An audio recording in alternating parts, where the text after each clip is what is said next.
مجمع الأندلس التعليمي، تعلم عصري ملهم بهوية وطنية وقيم إسلامية.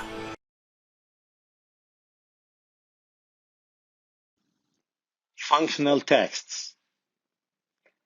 Functional texts are those texts that aim to help the authors or the readers to perform a certain task. They are called functional because they help execute a function. Functional texts are very common in our day-to-day life. Also, they are very important in our exams. Why? Because they are included in parts of the reading and writing sections of the exam. In order to get full marks in these sections, please pay attention to our objective for today. The objective of this lesson is related to only one type of the functional reading texts, procedural or instructional texts. In short, the objective of today's video involves the following points, which could be possible questions in the exam. Number 1, the structure of procedural texts. Number 2, the purpose of a procedural text. Number 3, the target audience of a procedural text. Number 4, where such a text could be found. Number 5, what the language features of procedural texts are. However, before we set off, and depending on today's topic, I'd like to invite you to watch the following video, which addresses a very important value for Muslims. This value is work perfection. Enjoy. إن الله يحب إذا عمل أحدكم عملا أن يتقنه، رواه البيهقي. ويؤخذ من هذا الحديث فوائد، منها أن الله يحب الإتقان، ومنها أن الإتقان والحث عليه ليس مقتصرا على أمور العبادة فحسب، بل يمتد حتى يصل الأمور الدنيوية. ومنها شعور المسلم بالإنجاز السليم، وأنه عمل ما يحبه الله، وأنه بإتقانه راض عن نفسه بعدم التقصير. ولقد أحسن من قال: إذا عمل المرء المكلف مرة عملا فإن العيب ألا يحسنه، فقد ذكر المختار أن إلهنا يحب لعبد خافه أن يتقنه.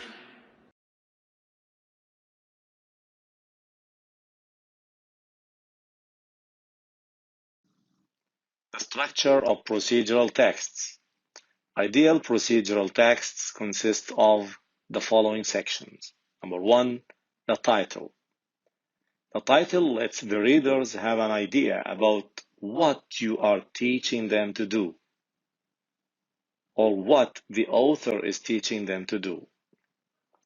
Number 2, materials or ingredients. Here, the author lists the amounts of the needed materials. Number 3, instructions or steps.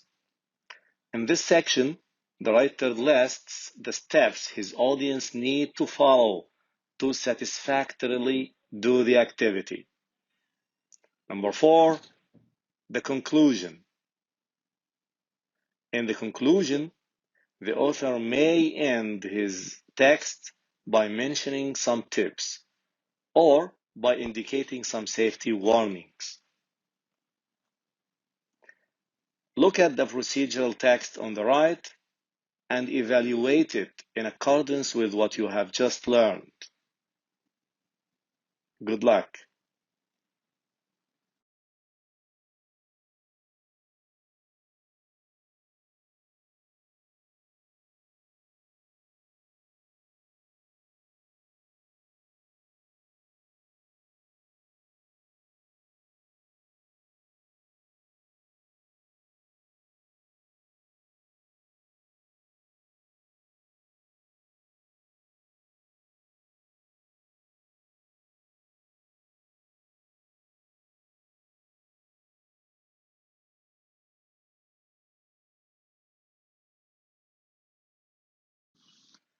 The purpose of a procedural text. As we already know, asking about the purpose of a text is a popular question in reading exams. But can we guess some purposes of instructional texts? Actually, the purpose of an instructional text can start with some key words such as to instruct the readers to do something, or to give instructions about how to do something, or to show the readers how to do something, or to give directions on how to do something. Have a look at the text on the right and answer the following question. What's the main purpose of the text?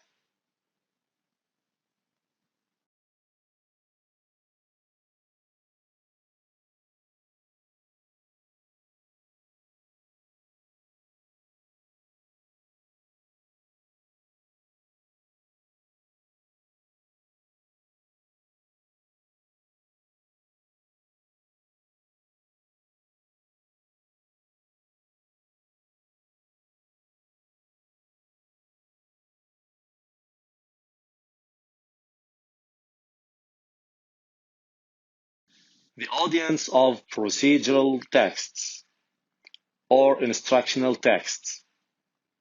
The audience of a certain instructional text depends on the information that is introduced in the text. For example, housewives could be the audience of a text that introduces a recipe.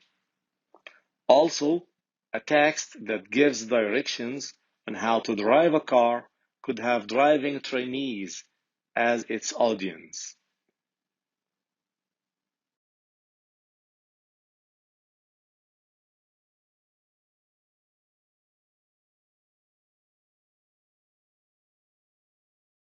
Where could the above text be found? This question is very important as it always appears in exams.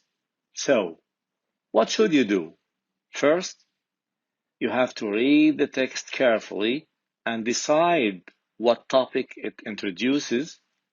Then, have a look at the 4 options you have. Finally, you have to decide which option is correct. Let's go practical. Look at the 2 texts here. We'll take them as examples. The first one, on the left, gives instructions to the readers on how to make a sandwich. So, it could be found in a cooking book. But what about the second text? I mean the one on the right. Look at it. It introduces the steps of how to make slime. Now it's your turn.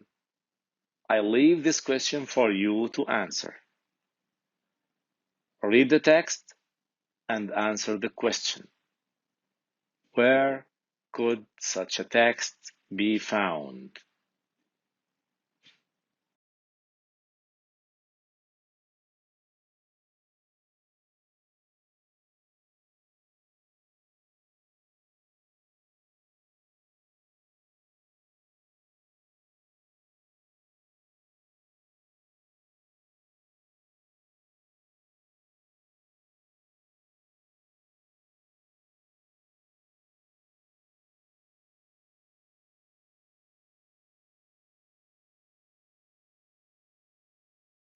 Language features of a procedural text. The question about language features of a certain text usually appears in a CR form where you have to fill in a table with language features supported with examples or evidence. Sometimes, especially with procedural texts, the question about language features appears in a multiple choice form. This leads us to the fact that we should study language features of any text separately. Here are some language features of procedural texts. Number 1. simple present tense is mainly used. Number 2, imperative forms are the key words in such a text. Number 3, action verbs are used all along the text. Number 4, adverbial phrases are used frequently. That's the end of our lesson for today, but I have a piece of advice to all my students. You're kindly required to watch the video again and try to answer the worksheet on the school website. Good luck.